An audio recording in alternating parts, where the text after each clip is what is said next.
പത്തനംതിട്ട ഇളക്കൊള്ളൂരിൽ 58-കാരനെ തൂങ്ങി മരിച്ച നിലയിൽ കണ്ടെത്തിയതിൽ ദുരൂഹത ആരോപിച്ച് കുടുംബം. പുല്ലാട് വരയന്നൂർ സ്വദേശി KM സുരേഷിനെ മാർച്ച് 22-നാണ് തൂങ്ങി മരിച്ച നിലയിൽ കണ്ടെത്തിയത്. കഞ്ചാവ് വലിച്ചതിന് വീടിന് സമീപത്തു നിന്ന് മാർച്ച് 16-ന് സുരേഷിനെ കോയിപ്പുറം പോലീസ് കസ്റ്റഡിയിലെടുത്തിരുന്നു. പിന്നീട് സുരേഷിനെ ജാമ്യത്തിൽ വിട്ടയച്ചു. ദേഹമാസകലം പരിക്കേറ്റിരുന്നതായാണ് പോസ്റ്റ്മോർട്ടം റിപ്പോർട്ടിൽ പറയുന്നത്. കാക്കി വേഷം ധരിച്ചെത്തിയ 3 പേർ വീട്ടിലെത്തി മകനെ വിളിച്ചിറക്കിക്കൊണ്ടുപോയതാണെന്ന് മാതാവ് അമ്മിണി പറയും. 3 പേരെ വിളിച്ചോണ്ട് ആരവരെ കണ്ടാൽ എനിക്കറിയാം. പോലീസുകാരുടെ വേഷം ആരെന്ന് അവിടെ അവനും ഇവിടെ ഇരിപ്പുണ്ട്. അവനെ വിളിച്ച് അവരങ്ങ് പോയല്ല ഒന്നും പറഞ്ഞില്ല. പിന്നെ അവൻ്റെ പിറ്റേ ശവമല്ലേ ഇവിടെ കൊണ്ടുവന്നു. ഈ പെരയ്ക്കകത്ത് വന്ന് കയറി എന്ന് വിളിച്ചോണ്ടാ പോയത്. ഞാൻ ചോദിച്ചു ആരാന്ന് ചോദിച്ചു. ഞങ്ങളാ. ഞാൻ ചോദിച്ചു നിങ്ങൾ നന്നായി ഇരിക്കുന്നു ഞാൻ പറഞ്ഞു കസേരയുണ്ട് കിടക്കുന്നു ഇരിക്കാൻ പറഞ്ഞു. ഞാൻ ഇരിക്കുന്നില്ല. ബാബുവായി വാടാ ബാബു എന്ന് വിളിച്ച് അവൻ അവരെ കണ്ണിലോട്ടൊന്ന് നോക്കി അവരുടെ കൂടെ എഴുന്നേറ്റ് അങ്ങ് പോവുകയും ചെയ്തു. ഇത്രയും എനിക്കറിയാം. അവരുടെ ഷർട്ടും പാൻറ്റും ഷർട്ടും തൊപ്പിയും എല്ലാം ഉണ്ടായിരുന്നു. ഒരിടയിൽ ഒരു വടിയും ഉണ്ടായിരുന്നു പോലീസുകാരുടെ. എത്ര വന്നാലും എനിക്ക് സംശയമില്ലായിരിക്കും. ഇവനോടെ കിടന്ന് ചേർക്കനെ പിറ്റേ ശവം എടുത്തുകൊണ്ട് വന്ന് സംശയിക്കാതിരിക്കാനൊക്കെ.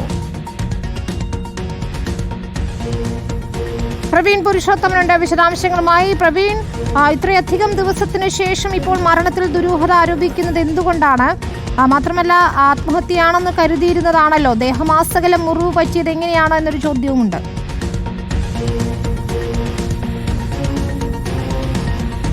അഭിനീത, പത്തനംതിട്ട കോടഞ്ചേരി പുല്ലാടിന് സമീപം വരയന്നൂർ എന്ന സ്ഥലത്താണ് ഈ സംഭവം നടന്നത്. മാർച്ച് 16-ാം തീയതി അവിടെ പോലീസിന്റെ പട്രോളിങ്ങിനിടെ ഇദ്ദേഹത്തിന്റെ വീടിന് സമീപം ഇദ്ദേഹം ഒരു ബീഡി വലിച്ചുകൊണ്ടിരിക്കുന്നതായി കണ്ടു. പോലീസിന് സംശയം തോന്നുകയും അങ്ങനെ പോലീസ് ഈ മരണപ്പെട്ട സുരേഷിനെ ചോദ്യം ചെയ്യുകയും ചെയ്തു. ചോദ്യം ചെയ്ത സമയത്ത് പോലീസ് ഉദ്യോഗസ്ഥർ പ്രധാനമായും ചോദിച്ചത് കഞ്ചാവ് ബീഡിയാണോ വലിക്കുന്നതെന്നായിരുന്നു. ആദ്യം അല്ല എന്ന് മറുപടി പറഞ്ഞു. പിന്നീട് ആ പരിസരത്ത് കഞ്ചാവിൻ്റെ ഗന്ധമുണ്ടായിരുന്നു. അവിടെ വെച്ച് തന്നെ വിശദമായി ചോദ്യം ചെയ്തപ്പോൾ ആ വലിച്ചിരുന്ന ബീഡിയുടെ പാതി ഭാഗം സമീപത്ത് തന്നെ കിടക്കുന്നുണ്ടായിരുന്നു. അത് തൊണ്ടിയായി ഈ പോലീസ് ഉദ്യോഗസ്ഥർ അത് എടുക്കുകയും ചെയ്തു. പിന്നീട് അതിനടുത്ത് തന്നെയുള്ള വരയന്നൂരിലെ ഇദ്ദേഹത്തിൻ്റെ വീട്ടിലേക്ക് ഈ പോലീസ് ഉദ്യോഗസ്ഥർ ഇദ്ദേഹത്തെ എത്തിക്കുകയും അവിടെ വെച്ചും ചോദ്യം ചെയ്യുകയും ചെയ്തു. പ്രധാനമായും വരയന്നൂരിലെ വീട്ടിൽ കഞ്ചാവ് സൂക്ഷിച്ചിട്ടുണ്ടോ എന്നാണ് പോലീസ് പ്രധാനമായും അന്വേഷിച്ചത്. അതിനുശേഷം പോലീസ് സ്റ്റേഷനിലേക്ക് കൊണ്ടുപോവുകയും അവിടെ നിന്ന് ചോദ്യം ചെയ്തതിനു ശേഷം വിട്ടയക്കുകയും ചെയ്തു. ഇത് മാർച്ച് 16-ാം തീയതിയാണ് സംഭവിക്കുന്നത്. പിന്നീട് 19-ാം തീയതി ഒരു പ്രാവശ്യം കൂടി പോലീസ് സ്റ്റേഷനിലേക്ക് എത്തണമെന്ന് പോലീസ് ഉദ്യോഗസ്ഥർ അറിയിച്ച പ്രകാരം സുരേഷ് ആ പോലീസ് സ്റ്റേഷനിലേക്ക് വീണ്ടും എത്തി. അവിടെ നിന്ന് പിന്നീട് പറഞ്ഞു വിടുകയും ചെയ്തു. പിന്നീടാണ് സംഭവങ്ങളുടെ തുടക്കം. അതായത് ആ ദിവസത്തിന് ശേഷം, അതായത് 2ാമത് പോലീസ് സ്റ്റേഷനിലേക്ക് ചെന്ന് മൊഴി കൊടുത്തതിന് ശേഷം ഇദ്ദേഹം തിരിച്ച് വീട്ടിലേക്ക് എത്തിയിരുന്നു. വീട്ടിൽ രാത്രി 6 മണിക്ക് ശേഷം ഒരു ഇന്നോവ വാഹനത്തിൽ 3 പേർ വരികയും വീടിനകത്തേക്ക് കയറി ഇദ്ദേഹത്തെ വിളിച്ചുകൊണ്ട് പോവുകയും ചെയ്തുവെന്ന് ഇദ്ദേഹത്തിൻ്റെ സഹോദരനും ഒപ്പം തന്നെ മാതാവും പറയുന്നുണ്ട്. മാതാവ് പറഞ്ഞത് പോലീസ് വേഷത്തിലെത്തിയ 3 ആളുകൾ തൻ്റെ വീട്ടിലേക്ക് വരുന്നു. അപ്പോൾ തൻ്റെ മകൻ വീട്ടിലുണ്ടായിരുന്നു. അവർ വന്ന് കയറിയപ്പോൾ ഇരിക്കാൻ താൻ പറഞ്ഞു. അമ്മിണി എന്നാണ് ഈ അമ്മയുടെ പേര്. അമ്മിണിയുടെ നമ്മളോട് പറഞ്ഞത് പ്രകാരം ഈ 3 പേർ വീടിനകത്തേക്ക് കയറുന്നു. ആ സമയം മകനും ഉണ്ടായിരുന്നു. പിന്നീട് നമുക്ക് പോകാം എന്ന് പറഞ്ഞുകൊണ്ട് മകനെ വിളിച്ചുകൊണ്ട് ആ 3 പേർ പോയി എന്നാണ് അമ്മിണിയുടെ നമ്മളോട് പറഞ്ഞ ബൈറ്റിൽ പറയുന്നത്.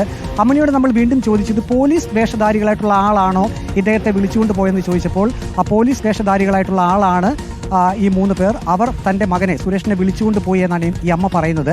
പിന്നീട്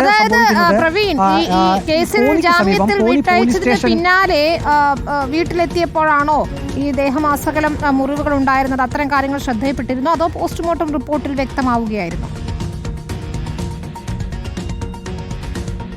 ഇതിലിപ്പോഴും ഒരു സംശയമുള്ളത്, അതായത് കഞ്ചാവ് ബീഡി വലിച്ചതിനെ പോലീസ് കസ്റ്റഡിയിലെടുക്കുന്നു, ചോദ്യം ചെയ്യുന്നു, വിട്ടയക്കുന്നു. ഒരിക്കൽ കൂടി പോലീസ് സ്റ്റേഷനിലേക്ക് ചോദ്യം ചെയ്യാൻ വിളിപ്പിക്കുന്നു, പിന്നീട് വിട്ടയക്കുന്നു. അതിനുശേഷമാണ് വീട്ടിലേക്ക് 3 പേർ എത്തുകയും സുരേഷിനെ ഒരു കാറിൽ കൂട്ടിക്കൊണ്ടു പോയതായും സഹോദരനും അമ്മയും പറയുന്നത്. ഈ കാറിൽ കൂട്ടിക്കൊണ്ടു പോയതിനു ശേഷം കോന്നി പോലീസ് സ്റ്റേഷൻ അതിർത്തിയിൽ ഇളകൊള്ളൂർ എന്ന സ്ഥലത്ത് ഒരു തോട്ടത്തിൽ ഇദ്ദേഹത്തെ മരത്തിൽ തൂങ്ങി മരിച്ച നിലയിലാണ് കണ്ടെത്തിയത്. അത് കോന്നി പോലീസാണ് കേസ് രജിസ്റ്റർ ചെയ്ത് അന്വേഷണം നടത്തിയത്. അസ്വാഭാവിക മരണത്തിന് കോന്നി പോലീസ് കേസെടുത്തിരുന്നു.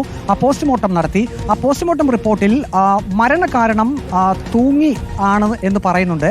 പക്ഷേ അതിൽ പരിക്കുകളുടെ വിശദാംശങ്ങളും പോസ്റ്റ്മോർട്ടം റിപ്പോർട്ടിലുണ്ട്. അതായത് 4 വാരിയലുകൾക്ക് ക്ഷതം സംഭവിച്ചിരുന്നു. ഒപ്പം തന്നെ ദേഹത്ത് ചൂരലിന് സമാനമായ രീതിയിൽ അടികൊണ്ട പാടുകൾ ഉണ്ട്.